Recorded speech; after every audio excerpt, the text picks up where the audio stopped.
I was able to move across the country and buy my own house at 18 years old, and I'm here to show you guys how to do the same thing. If you're a teenager looking to move out and get a place on your own, I'll be helping you and breaking down the simple steps that you need to get a place and afford a place on your own. I'll be breaking the video down into two segments. One will be financing and the second will be housing. Assuming you're getting a place on your own, that's where these numbers are going to be built off of. A few months prior, before you even plan on moving out, I highly suggest that you guys get a job or a business or a side hustle, something that will get you reliable income. I ran businesses in high school and my first year of college. So when it comes to budgeting before the move, I highly suggest the 50-30-20 rule, which is basically 50% of your money goes to needs, 30% goes to wants, 20% goes to saving. But in this case, the 20% will ideally go to saving for your first place, apartment, or home, or whatever you want to get. If you make your way to the nerdwallet.com budget planner, they have a free budget planner you can use. It implements the 50-30-20 guide, and you can just scroll through here and check everything that applies. And once you put all that in, it'll calculate your totals for your needs, your wants, and your savings, and then you can implement that. You can download it and it's free. So it's a pretty simple tool that you can use to get a good budget. If you plan this move months out ahead of time, save at least 3 to 6 months worth of rent in advance. So an example of this, if I'm paying $900 a month, I want to save at least $2,700 to $5,400 a month. Trust me, do not want to be stressing about paying rent every month, especially when you first move in. In the expenses, you want to also include your personal expenses that you'll be having when you move. That would be things like a phone bill, insurance, utilities, and then you also want to include the moving fees. So that would be like if you're using a U-Haul, if you're getting a plane ticket to where you're moving, or a car, gas, things like that. Pro tip, most landlords typically ask for 2 to 3 months of a security deposit. It depends on what your agreement is, but landlords will ask for security deposit, which will be from either 1 month of your rent to 3 months of your rent. Landlords also want your income to be 2 to 3 times the amount that you're paying for rent, just for safety precautions. If your rent's $900 and you're making $900 a month, 10 out of 10 times a landlord is not going to accept you and you're just going to get rejected. So it's a good idea to look at how much money you're making from your income, try to divide that into 3, and whatever that number is should be your budget for how much you look to spend a month on getting your own place. So now we can move on to step number 2, which is housing. If you're looking for affordable housing when it comes to apartments, condos, duplexes, or townhomes, you want to be using Zillow or Realtors.com. Those are the biggest realtor agencies that you can use, and they'll show a wide variety of different apartments. So when you make your way over to Zillow over here, you can click the rent button at the top over here,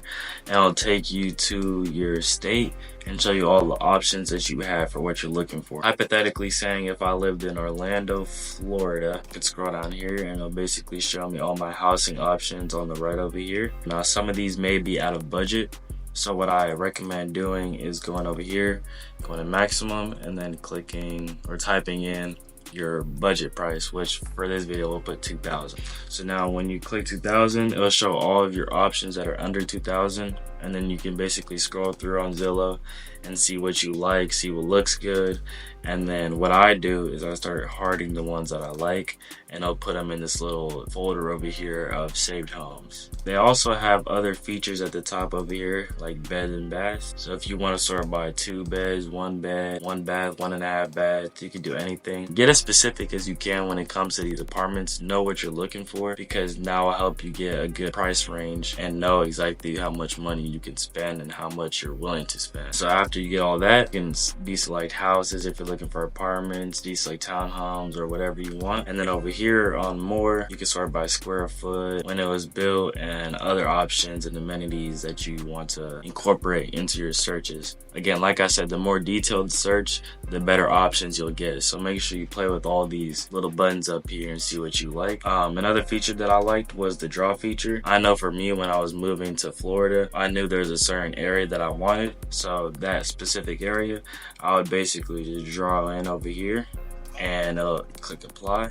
And then it'll just bring up only options in this specific area for what you're looking for. And then from here, you can go through, see where you like, see how much everything is, and then you can dial in on your exact housing option. Typically, apartments have multiple units, things of that, so you can scroll through here. I'm not going to spend too much over here. Go to overview and it'll just basically show you like office hours, the information, the features, the facts about the apartments. I highly suggest reading through everything on here, especially if you're taking these options seriously. Read through everything because you want to know as much as you can about where you want to live and all the features, and then you can compare those features to different apartments and see which ones are better. Whenever you look through everything now, you can request to apply or you can book a tour now. I'm not going to go through this right now. Whenever you are ready to apply, you just click this button right here. It'll make you fill out some work. You have to have some paperwork on you, like a W-9 or a tax return to show how much money you're making, and then an ID or a driver's license. So now when you go through all those options and boil down to what you really want, you're gonna apply. So if you plan on getting your own place and you're below the age of 21, I really recommend getting a cosigner. A cosigner is like a third party who agrees to join the lease with you. It basically gives the landlord more flexibility and more trust into signing with you, since you are not going to be having like a long history of credit. Cosigner will help you get approved for the lease terms that you apply for. So once you get all those things and you apply, typically it takes a few days to hear back from landlords. And then if you get accepted, make sure you go through the lease agreements and read it with an adult or someone that you trust. In those agreements, there's a lot of things that you want to understand before you go forward and actually sign that agreement. Bonus tip I got for you guys who plan on moving into your own place would be learn basic skills. If you haven't lived on your own, your parents or your siblings may have took care of some of the things that you wouldn't have to worry about. But when you live on your own, you do everything. So you have to learn how to clean, you have to learn how to cook, you have to learn how to do laundry. But now it's 2024, so you can learn how to do all this on TikTok or YouTube pretty easily.